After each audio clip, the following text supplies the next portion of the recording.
এটাই ভাবছো তো সকাল সকাল কার রক্ত খাচ্ছি? আরে কারণ না, নিজের রক্ত হওয়ার জন্য কিছু খাচ্ছি। যাই হোক, আজকে গেছিলাম সকাল সকাল বরানগরে, কারণ আমার নেল এক্সটেনশন করানোর ছিল। আর আমি আশেপাশে এমন কোনো ভালো এক্সটেনশন পাচ্ছিলামই না, কারণ সবার ওই দিন বুক ছিল আর আমার ওই দিনই দরকার ছিল। তাই আমি বরানগরে কবিতার কাছে গেছিলাম নেলস করাতে।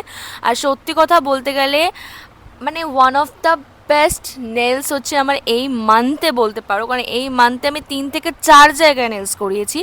তার মধ্যে বেস্ট মানে দারুণ দারুণ। ওর হাতের কাজ এতটাই নিখুঁত, আমি প্রথমবার ওকে ভরসা করে 3D ওয়ার্ক করালাম। আর হ্যাঁ দেখো, তোমরা দেখতেই পাচ্ছ এটা হচ্ছে ফুল রেজাল্ট। তোমরা যদি তোমাদের কোনো স্পেশাল অকেশন বা তোমরা যদি নেলস করাতে চাও তো ওর নাম্বার দেওয়া রইলো, তোমরা কন্ট্যাক্ট করে নিতে পারো। আর নেক্সট আমরা পরের দিন গেছিলাম হচ্ছে আমার এক দিদুন বাড়িতে। তো সেখানে আমার সব মাসিরা, মাসির ছেলে মেয়ে, মানে আমাদের সব ভাই দাদারা সবাই এসেছিলো। তবে হ্যাঁ, কিছু কিছু দাদারা মিসিং ছিল। এখানে আমার সব দিদারা ফটো তুলছিল। তারপরে আমরা একটু গল্প আড্ডা মেরে চলে আসলাম হচ্ছে মামুন দিদের বাড়িতে, কারণ আজকে মামুন দিদের বাড়িতে বিকেলবেলা ছিল হচ্ছে পকোড়া পার্টি। হঠাৎ করেই প্ল্যান হলো যে আমরা সবাই মিলে পকোড়া করে খাবো।